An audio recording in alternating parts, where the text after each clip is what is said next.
ध्यान से देखो, आज के क्लास में मेनली जो हम लोग को फोकस रहना दैट इज ऑल अबाउट जो electrophilic substitution reaction. Electrophilic substitution reaction में आप जो रिएक्शंस डिस्कस करते हैं that is all about your benzene reaction. Benzene और बेंजीन से बनने वाले कंपाउंड्स, इनको आप इलेक्ट्रोफिलिक सब्स्टिट्यूशन में पढ़ते हैं। जो मेजर पोर्शन है, देखो हर एक रिएक्शन मैकेनिज्म का कुछ मेजर सेक्शन, जैसे अगर आप पढ़ते हैं फ्री रेडिकल सब्स्टिट्यूशन तो वो हैलोजेंस का एल्केन का हैलोजिनेशन में काम आता है। अगर आप पढ़ते हैं इलेक्ट्रोफिलिक एडिशन तो वो एल्कीन के एडिशन रिएक्शन में काम आता है। अगर आप पढ़ते हैं न्यूक्लियोफिलिक एडिशन तो वो एल्डिहाइड और कीटोन्स का एडिशन रिएक्शन में काम आता है। अगर आप फ्री रेडिकल एडिशन पढ़ते हैं तो वो HBr in case of peroxide with alkene और एल्काइन वहां काम आता है। ठीक है, आप और पढ़े हैं क्या? और आप पढ़े हैं मेरे हिसाब से सब्स्टिट्यूशन में भी आप पढ़े न्यूक्लियोफिलिक सब्स्टिट्यूशन, वो बेसिकली आपको अल्काइल हैलाइड्स में काम आता है न्यूक्लियोफिलिक सब्स्टिट्यूशन। आज आप पढ़ने जा रहे हैं इलेक्ट्रोफिलिक सब्स्टिट्यूशन, जहां भी बेंजीन रिंग का रिएक्शन देखिएगा मेजर पोर्शन उसका 90% लगभग इसी टॉपिक का होगा, तुम्हारा भी नहीं। ठीक है, तो हमारे पास जो हम लोगों का सबसे पहला आज का इंपॉर्टेंट सेक्शन है that is all about discussion of electrophilic substitution reaction, short में हम लोग ऐसे ही कहते हैं। ठीक है, benzene and it's derivative.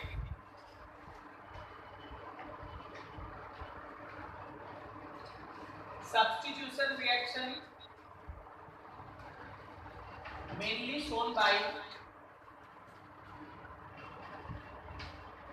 benzene ring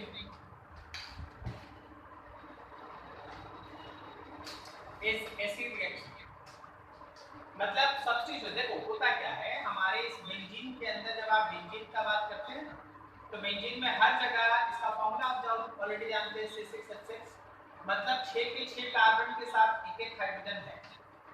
इसे हाइड्रोजन को हटा के उसके जगह पे अगर आप इसे ग्रुप को ऐड करना चाहते हैं तो हाइड्रोजन हट के उसके जगह पे ग्रुप अगर ऐड हो रहा है तो this is called substitution reaction. अब इसमें 5 मेजर ऐसा ग्रुप्स है जिसको आप बेंजीन के साथ डायरेक्टली ऐड कर सकते हैं। सबसे पहला है हैलोजन, मेनली इसमें Cl2 और Br2 है।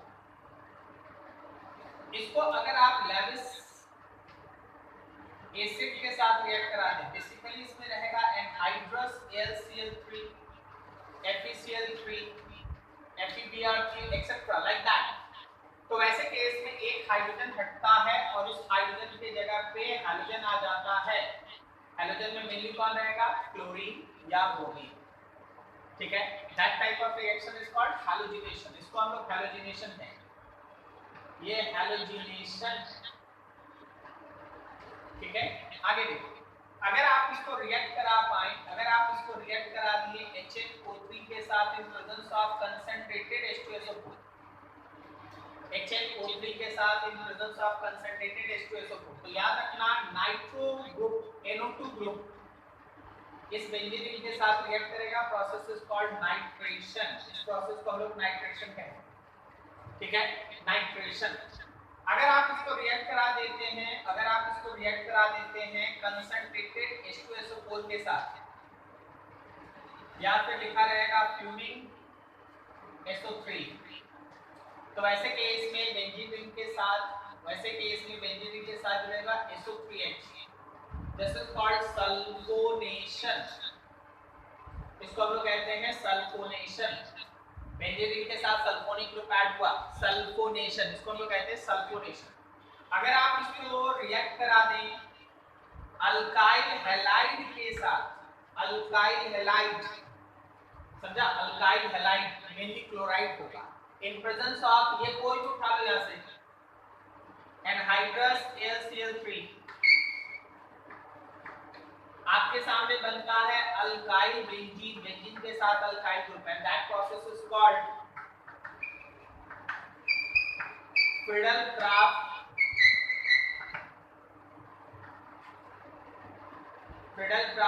अल्काइलेशन। इसको हम लोग कहते हैं फिडल-क्राफ्ट अल्काइलेशन। और अगर आप इस बेंजीन को रिएक्ट करा दिए R bond C double bond O bond Cl के साथ, फिर से वही एनहाइड्रस AlCl3 एनहाइड्रस AlCl3, तो आपके पास बनता है बेंजीन ग्रुप बॉन्ड में C double bond O bond R and this is called Friedel-Crafts acylation, Friedel-Crafts alkylation, Friedel-Crafts acylation, clear है? तो ये ग्रुप्स है, ये 5 वैसा ग्रुप है जो बेंजीन के साथ डायरेक्टली लिंक होता है।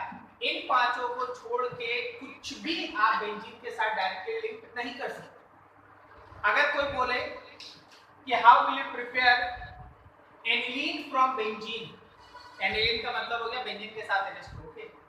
तो आप NH2 कभी बेंजीन के साथ डायरेक्ट नहीं जोड़ सकते, आप NH2 बेंजीन के साथ डायरेक्ट नहीं जोड़ सकते। बेंजीन के साथ हैलोजन, नाइट्रो, सल्फोनिक, अल्काइल और एसाइल ग्रुप, यही 5 ग्रुप डायरेक्टली लिंक होता है।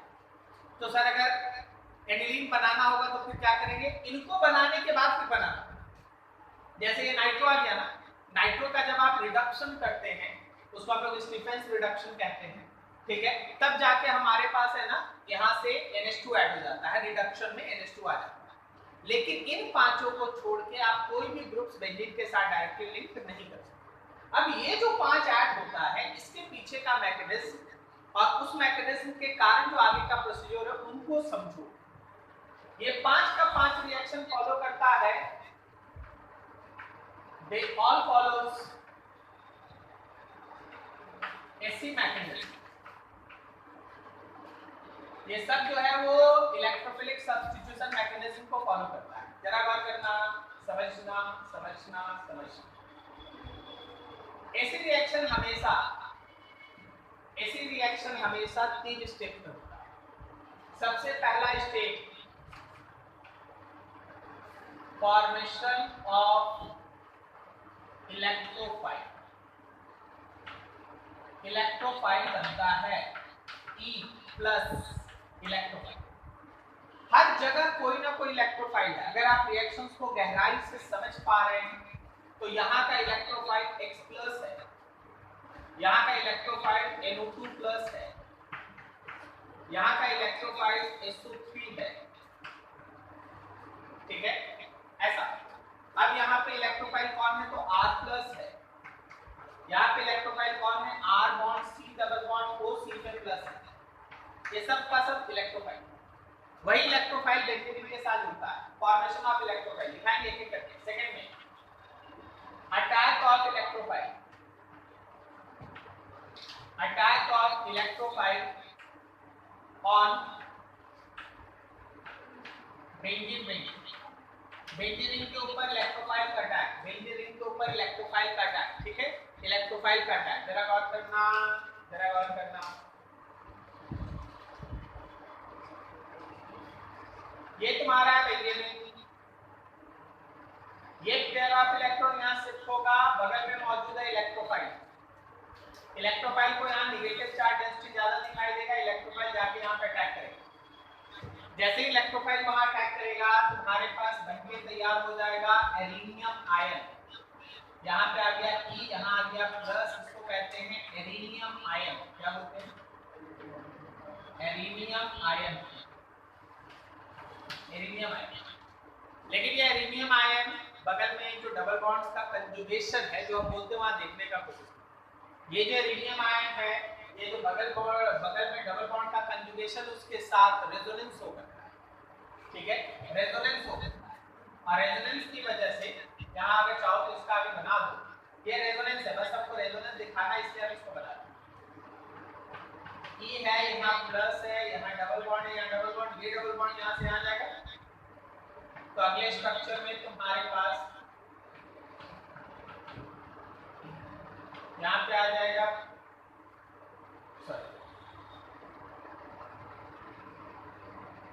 यहाँ पे आ जाएगा प्लस और डबल बॉन्ड यहाँ, फिर अगले बार में यहाँ से यहाँ आएगा प्लस, यहाँ पहुंच गया E, यहाँ है डबल बॉन्ड डबल बॉन्ड। क्या होगा? ये वापस जाएगा क्या उधर? नहीं, फिर ये वापस वहां से वापस। मतलब आप ऐसा समझो कि इन तीनों का रिजल्टेंट तुम्हारे पास कुछ इस फॉर्म में दिखेगा। ये ई है, यहां से लेके यहां तक, यहां से लेके यहां तक ये प्लस घूम रहा है, करेक्ट? कंप्लीट नहीं है भाई, यहां से लेके यहां तक ये प्लस घूम रहा है, तो ये अपने आप में अच्छा खासा स्टेबल भी है, कारण है कि इसमें रेजोनेंस है। लेकिन अब चौथा थर्ड स्टेप होता है removal of proton. Removal of proton, her bar last में प्रोटॉन नहीं, हर बार हर रिएक्शन में लास्ट में प्रोटॉन निकलेगा, प्रोटॉन H+। कौन निकालेगा? जिसका इलेक्ट्रोफाइल आप फर्स्ट स्टेप में कंज्यूम किए हैं, जिसका इलेक्ट्रोफाइल आप फर्स्ट स्टेप में लिए हैं, वो जरूर कोई ना कोई एनायन बना के छोड़ा। यहां तुम अगर एक ले लिया X+, तो पता है AlCl4- बन गया या FeCl4-। यहां तुम अगर NO2 ले लिया तो पता है आपको HSO4- बन के तैयार। कोई ना कोई एनायन होता है, वो एनायन क्या करता है देखिए ध्यान से, ये E है, यहाँ प्लस है, बाकी बॉन्ड जैसे था, वो एनायन यहाँ जो छिपा हुआ हाइड्रोजन है, हाइड्रोजन अपना पेयर ऑफ इलेक्ट्रॉन डोनेट करता है और एनायन इस H के साथ मिलता है। सर आखिर ये डोनेट क्यों करता है? सर अभी ना आप बताएं कि रेजोनेंस है, स्टेबलाइज्ड है, रेजोनेंस है, ये रेजोनेंस है तो ये तो अच्छा खासा स्टेबल है, तो फिर क्यों हटा? बोलो। क्योंकि रेजोनेंस हटने से ये इससे भी ज्यादा ऊपर वाला स्टेबिलिटी गेन कर रहा है, एरोमेटिसिटी। एक बार जैसे ही इलेक्ट्रॉन को यहां से यहां तुम ट्रांसफर किए, इसमें वो एरोमेटिसिटी वाला जो चलाया E ऐसे आ, साथ में कौन आ गया? H एनायन के साथ। This is the reaction. कोई भी इलेक्ट्रोफिलिक सब्स्टिट्यूशन इसी तरह से तीन स्टेप में हो।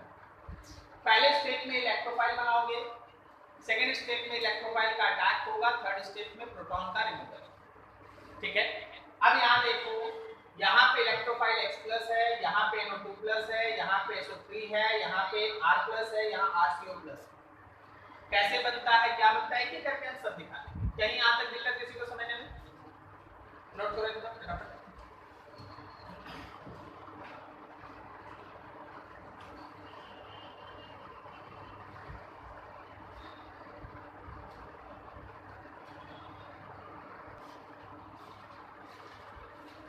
थोड़ा सा इसी पर्टिकुलर रिएक्शन में आना, थोड़ा एनर्जी लेवल डायग्राम है।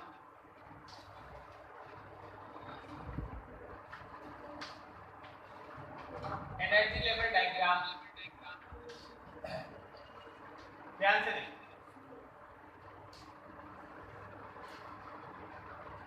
इस पे आप एनर्जी को प्लॉट कर रहे हैं, तो ये एनर्जी लेवल डायग्राम कुछ ऐसा चलता है। ये शुरुआत में है आपके पास बेंजीन रिंग और साथ में इलेक्ट्रोफाइल, फिर ये फर्स्ट ट्रांजिशन स्टेट 1, फिर यहाँ जो आपको दिख रहा है वो है एरिनियम आयन। ये आपके पास है एरिनियम आयन, ई आ गया है, यहाँ पे प्लस वाई प्लस है ना, पूरा डिस्ट्रीब्यूटेड, दिस इज एरिनियम आयन। और फिर एरिनियम आयन के बाद प्रोटॉन का रिमूवल, और ये रहा आपका फिर से फाइनल प्रोडक्ट। तो एनर्जी लेवल डायग्राम ऐसे चलता है। जरा इस रिएक्शन को देख के बताओ, जो हम पूछ रहे हैं कि इसमें कितना ट्रांजिशन स्टेट है? 2। कितना रिएक्शन इंटरमीडिएट है?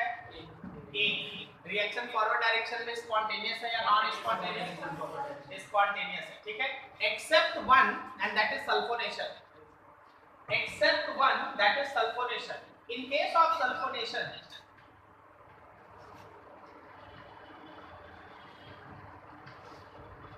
Sulphonation is actually reversible by nature. अगर आप रिवर्सिबल बाय नेचर दिखा रहे हैं, तो सल्फोनेशन के केस में ये एनर्जी लेवल डायग्राम कुछ ऐसे बनता है कि फर्स्ट स्टेप और second step same energy level. तो सल्फोनेशन के केस में ये ग्राफ रहता है। सल्फोनेशन को छोड़ दो, बाकी कोई भी उठा लो, तो ये ग्राफ चलता है, forward direction reaction is spontaneous. Clear? आइए देखिए ध्यान से अगला चीज। जब हम लोग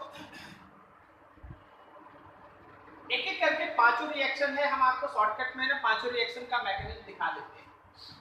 फॉर्मेशन ऑफ, या एक एक करके क्लोरीनेशन, सब एक एक करके। सबसे पहला आप मैकेनिज्म देखिए, क्लोरीनेशन या फिर हैलोजिनेशन। Of benzene. देखो होता है ये रहा तुम्हारे पास बेंजीन, एक दो के बाद आप खुद से ही है ना समझिएगा होना क्या है। यहाँ पे आप इसको रिएक्ट करा दिए हैं एनहाइड्रस AlCl3 के साथ, तो आपका प्रोडक्ट बनता है यहाँ पे क्लोरीन आ गया, साथ में HCl और साथ में AlCl3। अब आखिर ये रिएक्शन चल कैसे रहा, एक के मैकेनिज्म को गौर से देखो, बाकी सब में वही रिपीट हो। एक के मैकेनिज्म को गौर से देखिए, बाकी सब में वही रिपीट होगा। ध्यान से मैकेनिज्म, सबसे पहले मेरे पास है क्लोरीन और हम इसको कैटलिस्ट के तौर पे AlCl3 यूज किए। ऊपर से नीचे जितना भी प्रीवियस रिएक्शंस तुम लोग देखा पांचों, उसमें देखो कम से कम 3 जगह AlCl3 है। First reaction, fourth reaction, fifth reaction. AlCl3 या फिर कौन है, लेविस एसिड। लेविस एसिड किसको कहते हैं,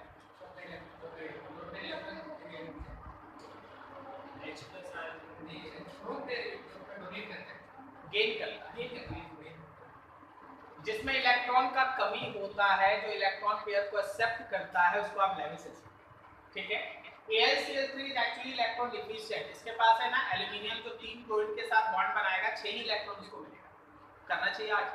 अब होता क्या है, इसके वजह से ये 2 इलेक्ट्रॉन कोई एक क्लोरीन लेता है, जो लेता है वो माइनस, हम बोले इसकी वजह से, नहीं तो यहाँ तो होमोलिटिक बॉन्ड फिजन होता, क्लोरीन क्लोरीन रेडिकल बनता। अगर आप यहाँ बगल में है ना हीट लगा दीजिए, फोटोन लगा दीजिए, तो क्लोरीन क्लोरीन रेडिकल बनेगा। लेकिन यहीं अगर बगल में AlCl3 है तो HCl माइनस HCl प्लस बनेगा, क्योंकि कंडीशन को सेटिस्फाई करने के लिए अपने आप को एडजस्ट करता है। ठीक है, अब ये जो Cl माइनस बना वो इसके साथ जुड़ गया, तो क्या तुम्हारे पास Cl प्लस और मिलके रहा AlCl4 माइनस। ये Cl प्लस बना, ये Cl माइनस इसके साथ मिल गया AlCl4 माइनस। कोई दिक्कत नहीं आता। कौन है electrophile, Cl plus. Cl plus is your electrophile. तो पहला काम हो गया इलेक्ट्रोफाइल का फॉर्मेशन। अब दूसरा स्टेज, ये रहा आपका बेंजीन रिंग,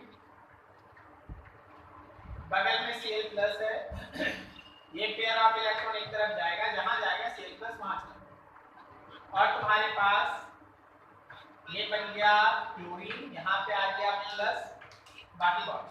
अब इसका रेजोनेंस बना के कोई फायदा नहीं है, वो तो बस रेजोनेंस था कि यहाँ एल्यूमिनियम आयन क्यों बन जाता है। ठीक है, अब इसके बाद third step removal of proton ना, तो यहाँ पे थर्ड स्टेप में तुम्हारे पास Cl है, यहाँ पे प्लस है, ये डबल बॉन्ड, बगल में मौजूद है AlCl4 minus. Okay,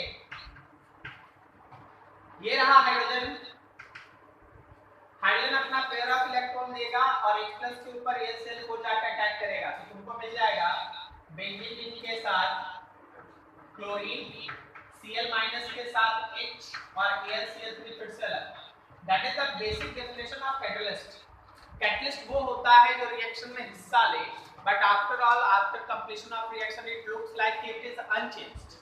AlCl3 first step में हिस्सा लिया, रिएक्शन को प्रोसीड करा दिया, इलेक्ट्रोफाइल बना दिया, लेकिन जब रिएक्शन कंप्लीट हुआ तो फिर AlCl3 अलग, फिर दूसरा मॉलिक्यूल, तीसरा मॉलिक्यूल, पांचवा मॉलिक्यूल, ऐसे रिएक्शन चलते हैं। तो ये तरीका है। ठीक है, अब देखो हर जगह इलेक्ट्रोफाइल बना और उस इलेक्ट्रोफाइल पे इस तरह से काम करा, हर जगह का इलेक्ट्रोफाइल। क्लोरीनेशन हो गया बेंजीन का, दूसरा देखा। इसी तरह से सिमिलरली हम 2 और रिएक्शन लिख देते हैं। सिमिलरली कौन, R बॉन्ड Cl, AlCl3 ले लो, ये Cl माइनस होगा, इसलिए इसके साथ जाएगा तो R+ बन जाएगा, और AlCl4 माइनस, बोलो समझा, मैं समझ रहा है कि फाइल छाप रहा, R+ बना, तो जैसे यहाँ Cl प्लस जाकर अटैक किया तो R+ करेगा, फिर R आ जाएगा, फिर वही होगा। इसी तरह अगला reaction R bond C double bond O bond Cl, इसको अगर आप फिर से रिएक्ट करा दिए एनहाइड्रस AlCl3। अच्छा, एनहाइड्रस क्यों ले रहे हैं, एनहाइड्रस का मतलब सूखा हुआ क्यों ले रहे हैं, पानी रहेगा तो क्या दिक्कत है, मॉइस्चर के साथ AlCl3 AlOH3 बना देगा, या एल्यूमिनियम ऑक्साइड में कन्वर्ट हो जाएगा, इसलिए आपका एनहाइड्रस होना जरूरी है। समझ में आ रहा है, तो यहाँ पे एनहाइड्रस होगा। ठीक है, एनहाइड्रस, फिर से वही कहानी, ये पेयर इधर, ये इधर, तो क्या आपके पास R bond C double bond O C पे प्लस आया, और फिर बन गया NaCl4-। अब बाकी दो स्टेप फिर से वही रिपीट करो, ये जो प्लस उसको ले जाकर अटैक कराओ और बाद में ना प्रोटॉन का। क्लियर है? नाइट्रेशन और सल्फोनेशन थोड़ा अलग होता है, उसको हम दिखाएंगे, नोट करो।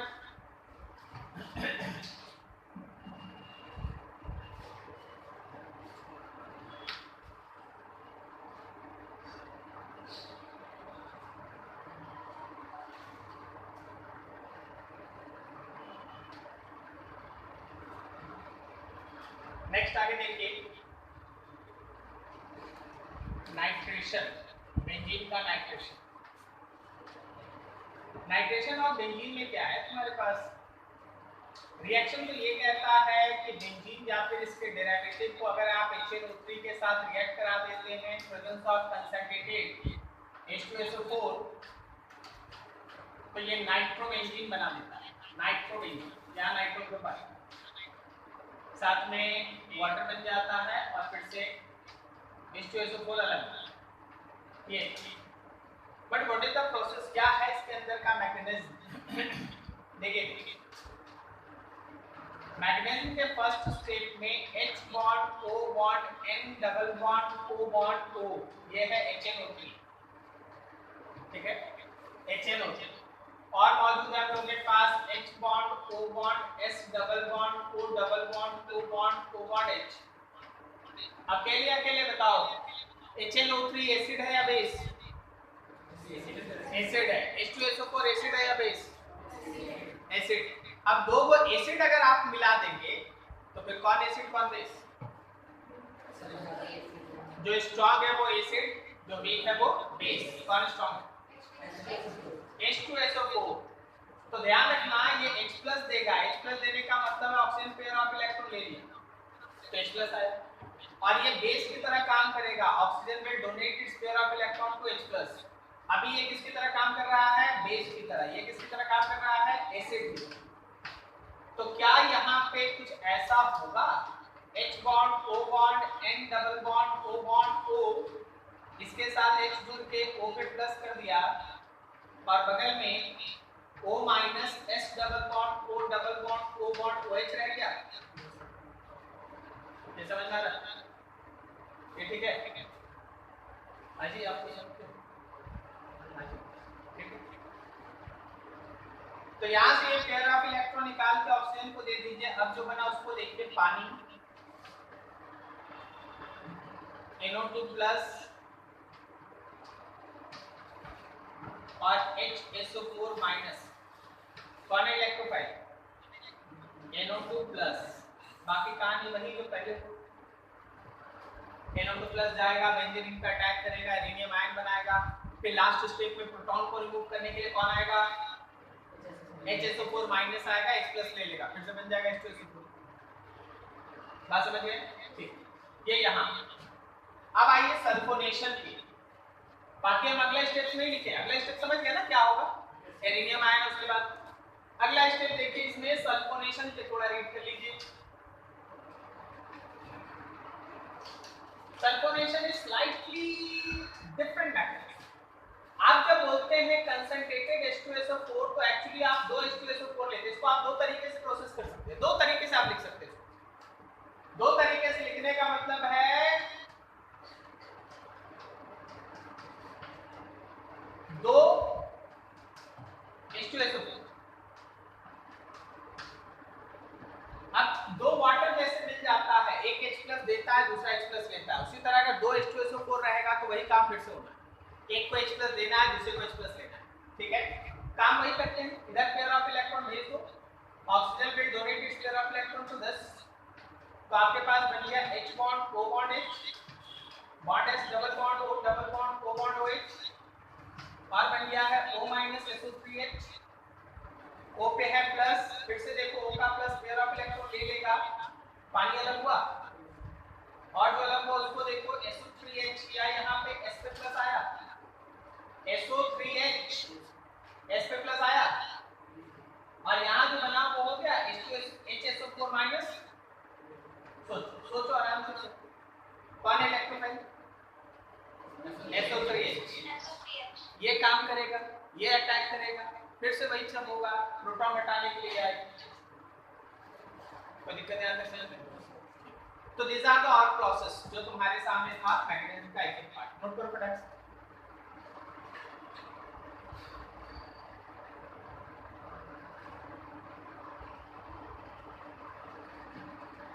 चलिए ये था हमारे इसी रिएक्शन का एक पोर्शन। अब देखिए आप बात कर रहे हैं क्लोरोबेंजीन का।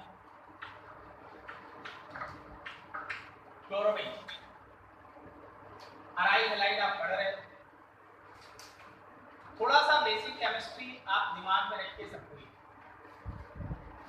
ये क्लोरीन है, अगर आपको पूरा का पूरा जीओसी अगर दिमाग में है तो क्लोरीन के पास मोल पेयर ऑफ इलेक्ट्रॉन होने के कारण वो इलेक्ट्रॉन पेयर को नीचे डोनेट कर सकता है, इसलिए वो प्लस एम इफेक्ट शो करता है। प्लस एम मतलब क्या हो गया? मेसोमेरिक।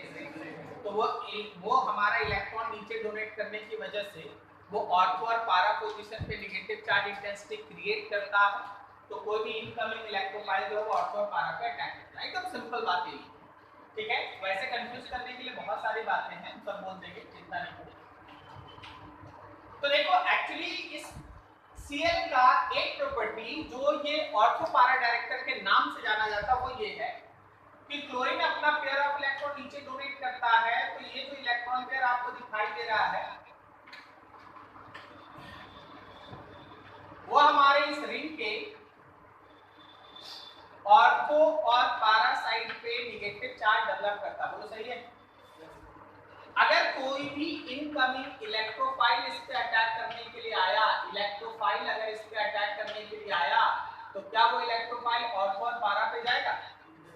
इसलिए हम लोग जो हैलोजन हमारा यहाँ जुड़ा है उसको हम लोग ऑर्थो पारा डायरेक्टर के नाम से जानते हैं। ऑर्थो पारा डायरेक्टर फॉर इलेक्ट्रोफाइल, ऑर्थो पारा director for electrophile. Is this clear? तो क्लोरोबेंजीन, बेंजीन के साथ क्लोरीन कैसे जोड़ना है अभी पढ़ा।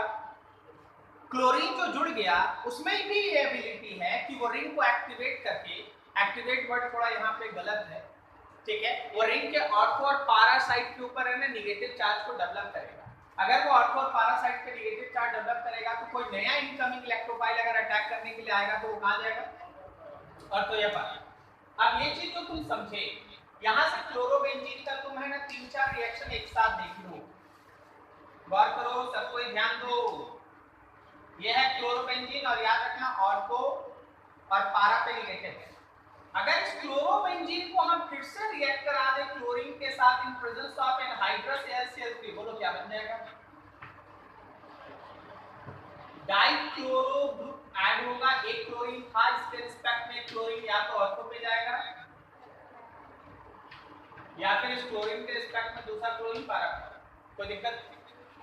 समझ में आ रहा क्या हो रहा है? ठीक है, वही रिएक्शन, ऐसी रिएक्शन फिर से, ठीक है।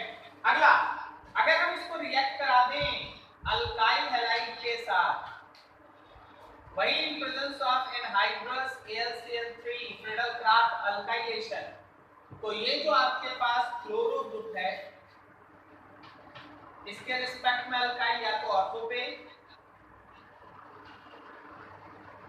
या फिर इस क्लोरीन के रिस्पेक्ट में अल्काइल ग्रुप पारा पे जाएगा, फ्रीडल-क्राफ्ट अल्काइलेशन। अगला देखो, अगर हम इसको रिएक्ट करा दें R bond C double bond O bond Cl, वही एनहाइड्रस HCl3, ओके। तो ऊपर वाले Cl के रिस्पेक्ट में C double bond O group R, ये ऑर्थो पे, या फिर ऊपर वाले Cl के रिस्पेक्ट में C double bond O bond R पारा पे। कोई दिक्कत? कैसी तरह नाइट्रेशन और सल्फोनेशन समझ? सेम कॉन्सेप्ट से आप देख लीजिए, नाइट्रेशन और सल्फोनेशन भी देख लीजिए, उसमें क्या दिक्कत है? आप इसको रिएक्ट करा दिए हैं HFO3 के साथ in presence of concentrated H2SO4, okay. तो आपके पास उस क्लोरीन के रिस्पेक्ट में या तो नाइट्रो ग्रुप ऑर्थो पे या फिर उस क्लोरीन के रिस्पेक्ट में नाइट्रो ग्रुप पारा पे जाएगा, ठीक है। अगला है सल्फोनेशन, कंसंट्रेटेड H2SO4। ये रहा आपके पास क्लोरोबेंजीन, यहाँ पे सल्फोनिक ग्रुप या तो ऑर्थो पे, या फिर से बात करो क्लोरोबेंजीन सल्फोनिक ग्रुप पारा पे जाए। कहीं कोई दिक्कत यहाँ समझ लेंगे, कहीं कोई दिक्कत यहाँ समझ लेंगे, सही है, कोई दिक्कत? अब सुनो, किसको पहले जोड़ना है और किसको बाद में जोड़ना है, इसका डिसीजन बहुत अच्छा होता है according to your conversion process. ठीक है, अगर आप क्लोरीन को पहले जोड़ दिए, हैलोजन को पहले जोड़ दिए, तो एक ऑर्थो पारा डायरेक्टर है, कोई भी इनकमिंग इलेक्ट्रोफाइल आएगा तो वो कहां जाएगा, या तो ऑर्थो पे जाएगा या पारा। लेकिन अगर इलेक्ट्रॉन विड्रॉइंग ग्रुप डाल दिए, देखिए यहाँ का जो क्लोरीन है वो कैसा है, वो chlorine actually plus an effect show करने वाला ग्रुप है, ये इलेक्ट्रॉन रिच स्पीशीज है, करेक्ट ना? लेकिन आपको हम एक चीज और याद दिला दें जो आपको है ना मेसोमेरिक इफेक्ट में पढ़ाया गया। अगर आप इस बेंजीन रिंग के साथ इलेक्ट्रॉन विड्रॉइंग ग्रुप जोड़े, इलेक्ट्रॉन विड्रॉ करने वाला ग्रुप कौन है, जो बेसिकली तुमको अभी बोर्ड पे दिखाई दे रहा है, कौन है जो इलेक्ट्रॉन को अपनी तरफ खींचे? NO2। NO2 बहुत स्ट्रॉन्ग इलेक्ट्रॉन विड्रॉइंग ग्रुप। अगर कोई इलेक्ट्रॉन विड्रॉइंग ग्रुप है तो आप याद कीजिए ऑर्थो और पारा पे पॉजिटिव आ जाए, ऑर्थो और पारा पे पॉजिटिव आ जाए। अच्छा, उस समय अगर कोई इलेक्ट्रोफाइल अटैक करने के लिए आया तो कहां जाए? उस समय इलेक्ट्रोफाइल अटैक करने के लिए आया तो वो जाएगा मेटा पे, so it is called Meta director. Meta director हम बार बार बोल रहे हैं, खास तौर पे इस NO2 पे ध्यान देना, ये NO2 एक मेटा डायरेक्टर है, ठीक है? जब आप एल्डिहाइड कीटोन पढ़िएगा तो ये भी एक मेटा डायरेक्टर है, जब आप एल्डिहाइड पढ़िएगा तो ये भी एक मेटा डायरेक्टर है, ओके? ये सब मेटा डायरेक्टर, ठीक है? अब देखो, सुनो सुनो, देखो ध्यान से, एक क्वेश्चन दे रहे हैं, बहुत ध्यान से देखिए। आपको बेंजीन से बनाना है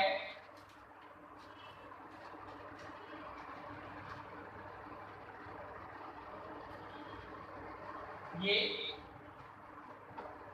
और आपको बेंजीन से बनाना है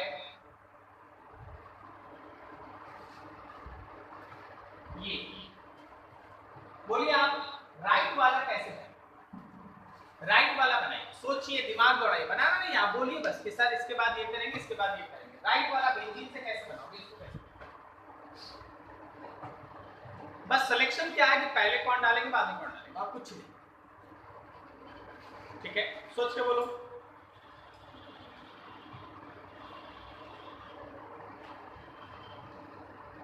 बोलो बोलो, ट्राई करो।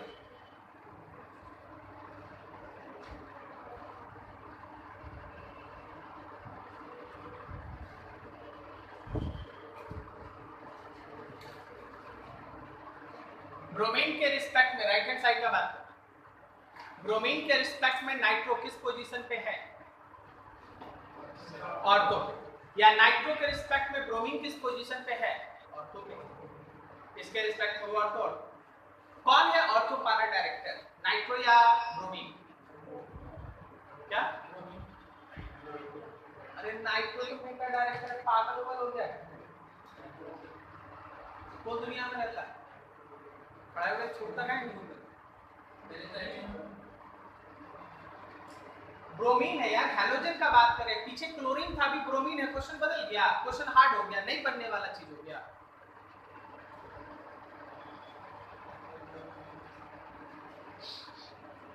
ब्रोमीन इज ऑर्थो पारा डायरेक्टर एंड नाइट्रो इज, ठीक है?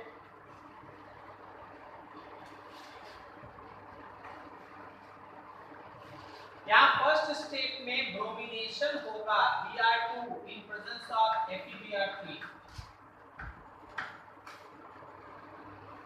और सेकेंड स्टेप में फिर नाइट्रेशन होगा, पहले ब्रोमीन जाएगा, उसके बाद फिर HNO3 in presence of concentrated H2SO4 बन जाएगा आंसर। पहले ब्रोमीन जाएगा फर्स्ट एंड देन सेकेंड। जो फर्स्ट में आया वो एक ऑर्थो पारा डायरेक्टर है, तो अगला जो आएगा उसको ऑर्थो पे भेज देगा, या पारा पे भेज पारा पे। लेकिन यहाँ पे ब्रोमीन के रिस्पेक्ट में नाइट्रो, या नाइट्रो के रिस्पेक्ट में ब्रोमीन मेटा पे, ब्रोमीन को पहले पहले स्टेप में ऐड कर दीजिएगा तो ऑर्थो पैरा डायरेक्टर की तरह काम करेगा, लेकिन पहले स्टेप में अगर नाइट्रो को ऐड कर दिए तो मेटा डायरेक्टर। तो इस बार पहले होगा नाइट्रेशन HNO3 कंसंट्रेटेड H2SO4, तो पहले आया नाइट्रो, ये बन गया मेटा डायरेक्टर। और सेकंड स्टेप में हम कराएं domination Br2 in presence of FeBr2, तो सेकंड स्टेप में गया, समझ में आया? ठीक है, नोट।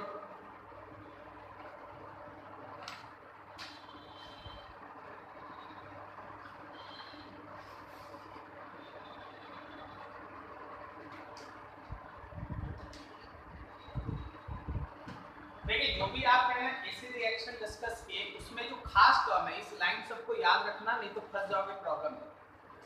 उसमें जो फ्रीडल क्राफ्ट का अल्काइलेशन वाला पार्ट है, फ्रीडल क्राफ्ट अल्काइलेशन कहने का मतलब ये इसमें है ना R+ बनता है, और R+ कहने का मतलब होता है कार्बोकेटाइन। एक बार अगर कार्बोकेटाइन बना तो कभी-कभी उसका जो प्रोडक्ट होगा ना वो रीअरेंज करने के बाद जो ज्यादा स्टेबल कार्बोकेटाइन है उससे आएगा, ठीक है? तो अनएक्सपेक्टेड आंसर्स भी है ना कभी-कभी ये क्राफ्ट, आपको लगेगा ही नहीं कि ये बने, ठीक है, लेकिन बन जाएगा। कारण है कि उसमें जो फर्स्ट स्टेप में इलेक्ट्रोफाइल बना है वो R+ है। R+ कहने का मतलब कार्बोकेटाइन, तो अगर वो 1 डिग्री है तो it can rearrange itself into 2 degree, और 2 डिग्री है तो 3 डिग्री, समथिंग लाइक दैट। तो उस तरह का रीअरेंजमेंट इसमें पॉसिबल है, ठीक है? तो उसको ध्यान रखिएगा, ये था ऑल अबाउट इलेक्ट्रोफिलिक सब्स्टिट्यूशन, बस उसको ध्यान रखिएगा। R+ कार्बोकेटाइन, ठीक है? कॉपी पे कहीं लिख लो ना, कहीं भी लिख लो। इन फ्रीडल क्राफ्ट अल्काइलेशन लिख लो कहीं अच्छे से, in Friedel Crafts alkylation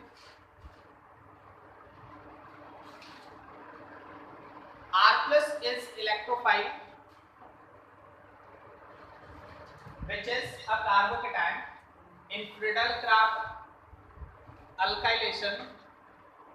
In Friedel-Crafts alkylation, R+ is electrophile which is a carbocation, and it can rearrange itself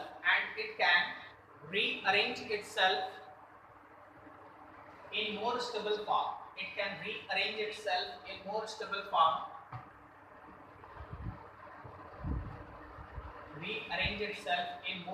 form. To give major product.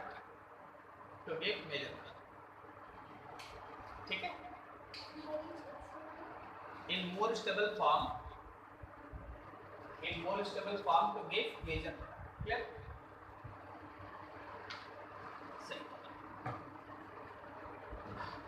ये था all about your acid reaction in case of chlorobenzene and all about benzene. Benzene के acid reaction आप पढ़े, and benzene का derivative, benzene के derivatives भी acid reaction को follow करते हैं। जैसे क्लोरीन वाला तुम पढ़ा भी, क्लोरोबेंजीन, इसी तरह नाइट्रोबेंजीन। नाइट्रोबेंजीन क्या है? वो मेटा पे भेजता है इलेक्ट्रोफाइल। क्लोरोबेंजीन क्या है? वो ऑर्थो और पैरा पे भेजता है इलेक्ट्रोफाइल, ठीक है? इस तरह का।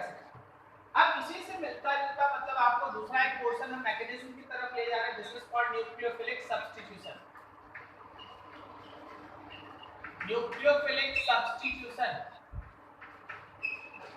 अल्काइल हैलाइड में किए थे न्यूक्लियोफिलिक सब्स्टिट्यूशन एसिड रिएक्शन। अभी देखो यहाँ पे चीजों को समझने का सबसे पहले कोशिश करो। एक तरह से हम लोग अभी कंपैरिजन करेंगे। सबसे पहले किस चीज का कंपैरिजन करेंगे? Comparison of acid in alkyl halide and aryl halide. Alkyl halide में एसिड रिएक्शन और अराइल हैलाइड में एसिड रिएक्शन का पहले कंपैरिजन देखो। क्या कारण है कि अराइल हैलाइड में acid reaction is quite difficult. हम आपको पहले से कंफ्यूजन बता रहे हैं, क्वाइट डिफिकल्ट। कारण क्या है? पहले उस कारण को समझो। देखो ये रहा तुम्हारे पास alkyl halide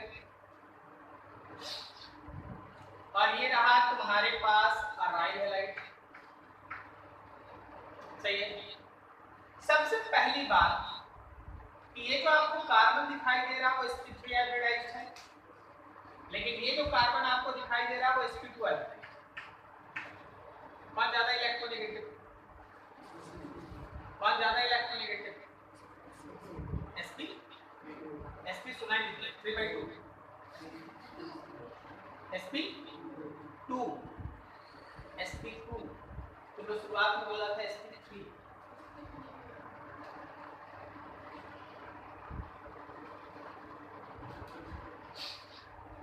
This is less electronegative,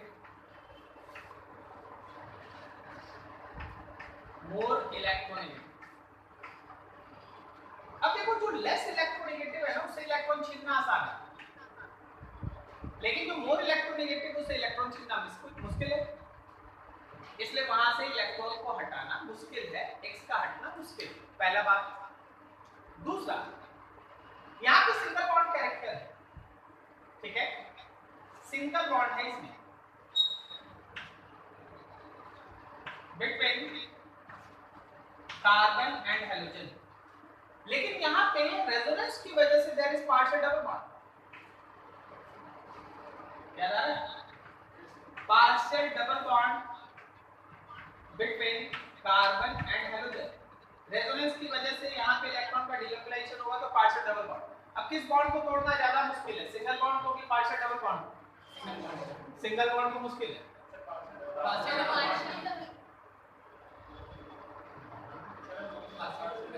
अच्छा हम ही गलत, कोई बात ठीक है।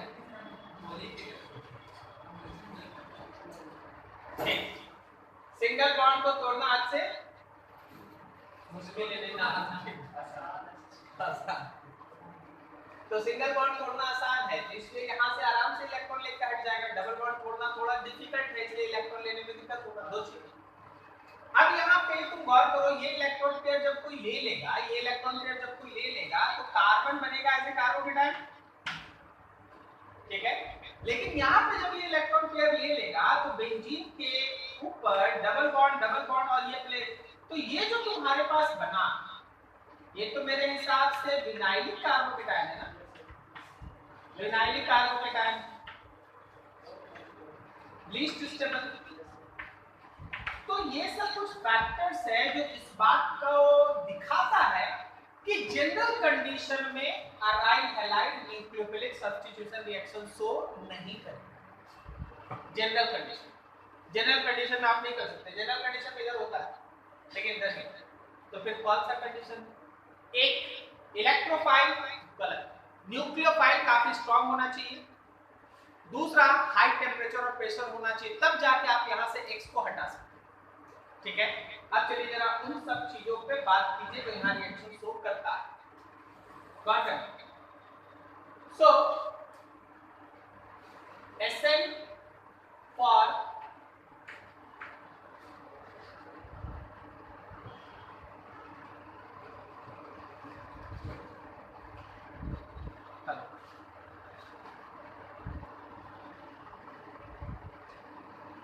SN for aryl halide is difficult and it will take place only in presence of strong nucleophile and high temperature and pressure।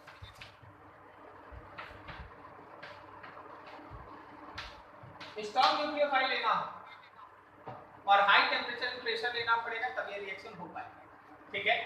अब देखो जरा रिएक्शंस को देखिए, थोड़ा यहाँ देखना, ये जनरल चीज नहीं, ये जनरल है नहीं। जनरल होता तो आपको ये कंपैरिजन नहीं बताया, तो जनरल चीज आप यहाँ पढ़ चुके हैं। एसिड रिएक्शन है ना, मेनली है ना अल्काइल है, लेकिन अराइल हैलाइड को शो कराने के लिए कुछ स्पेशल कंडीशन सेटिस्फाई करना पड़ता है। जैसे देखिए, अगर हम आपसे बोल दें कि क्लोरोबेंजीन को फिनॉल में बदलो, आपको हम आज पढ़ा चुके हैं कि आप डायरेक्टली क्लोरीन बेंजीन से जोड़ नहीं सकते हैं। डायरेक्टली आप कौन कौन सा ग्रुप बेंजीन से जोड़ सकते हैं? 5 हाइड्रोजन, उसमें फिर क्लोरीन ब्रोमीन आयोडीन, आयोडीन भी जोड़ सकते हैं ऐसे, लेकिन आयोडीन नहीं, क्लोरीन ब्रोमीन। फिर कौन? अल्काइल। फिर कौन? एसाइड। फिर कौन? नाइट्रो। फिर कौन? सल्फोनेट। यही 5 ग्रुप आप डायरेक्टली जोड़ सकते हैं। बाकी कोई भी और दूसरा चीज बनाना पड़ेगा, पहले आपको ये पांचों में से कुछ बनाना होगा, उसके बाद ही बनेगा। तो देखो, अगर फिनॉल बनाना है तो आप बेंजीन से सीधा फिनॉल नहीं बना सकते, कोई मेथड नहीं। बेंजीन से सीधा फिनॉल, अब आगे कन्वर्सन तुम लोग पढ़े भी नहीं के सकते। अरे यार, बेंजीन को पहले दूसरे में कन्वर्ट करो, सामने है, यहां से बनाओ। तो बनाने के लिए क्या लेना पड़ेगा? NaOH। This will provide a strong nucleophile OH-, temperature 623 kelvin और प्रेशर लगभग 380। तो बनता है फिनॉल। ठीक है, ये फिनॉल के प्रिपरेशन का एक इंपॉर्टेंट मेथड है। याद रखिए, आपका अगला चैप्टर है अल्कोहल, फिनॉल एंड ईथर, तो वहां फिनॉल बनाने का। ठीक है, दूसरा एक बहुत इंटरेस्टिंग चीज हुआ। क्या हुआ? देखो, अगर हम लोग कोई electron withdrawing group ortho side पे लगा दे तो NaOH के साथ रिएक्शन हुआ और टेंपरेचर काफी कम पड़ा, 443 केल्विन अप्रॉक्स, और थोड़ा सा गर्म, थोड़ा सा ऐसे। तो ये रिएक्शन बहुत आसानी से है ना नाइट्रो के प्रेजेंस में हो गया और यहाँ हो जाएगा। हम बोलेंगे ना थोड़ा आसानी से हुआ, क्योंकि टेंपरेचर कम लगा। आप इंटरेस्टिंग चीज और देखिए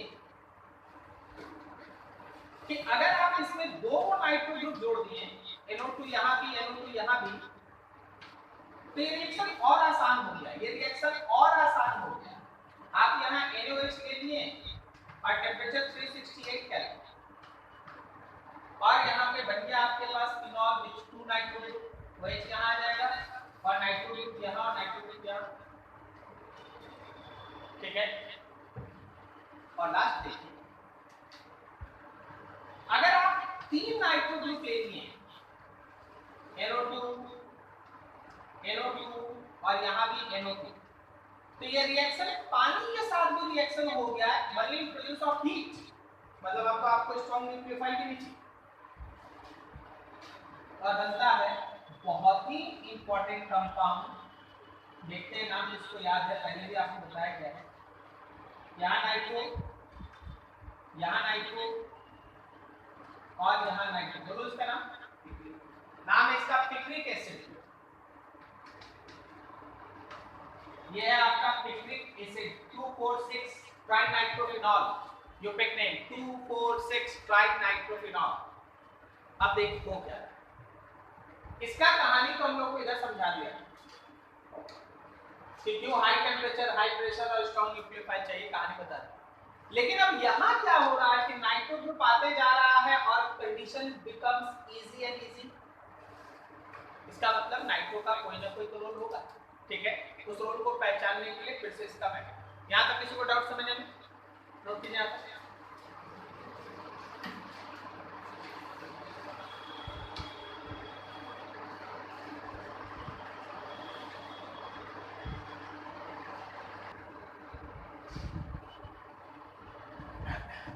देखो जरा ध्यान से मैकेनिज्म इसका। तो जब हम लोग क्लोरोबेंजीन को NaOH के साथ रिएक्ट कराते हैं 673 केल्विन और 300 atm प्रेशर पे, तो हम लोग ये सीख चुके हैं कि भाई यहाँ पे OH आ जाए, लेकिन इसके पीछे का मैकेनिज्म क्या है जरा गौर करना सब कुछ।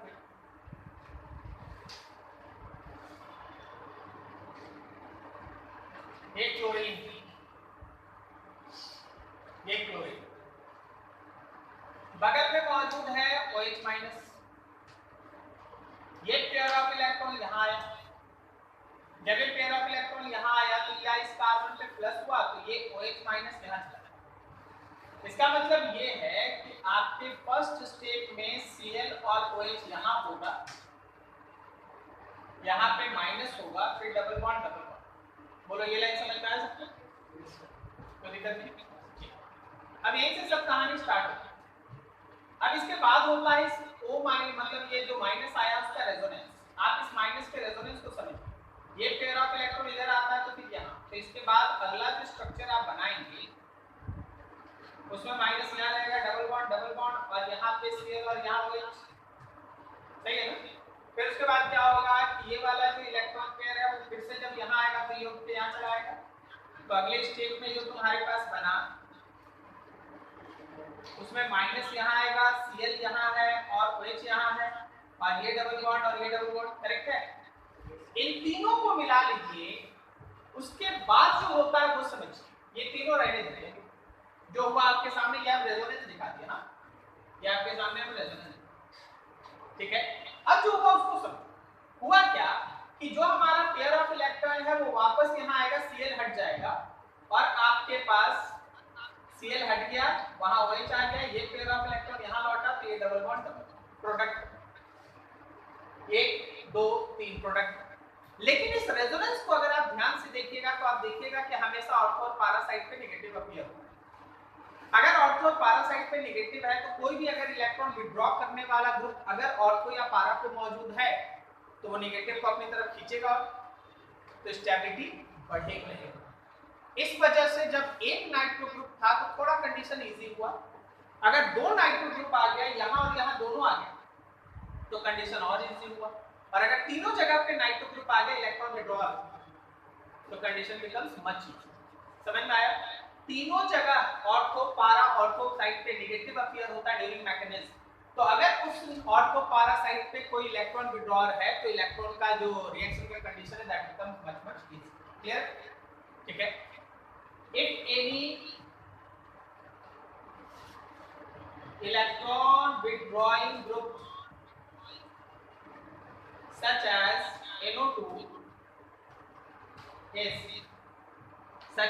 NO2 is present at ortho para position, then stability increases, and that's why reaction condition becomes easier. Reaction condition becomes easy. तो ये तुम्हारे सामने रिएक्शन, कोई दिक्कत नहीं आती समझने में? नोट करो इतना।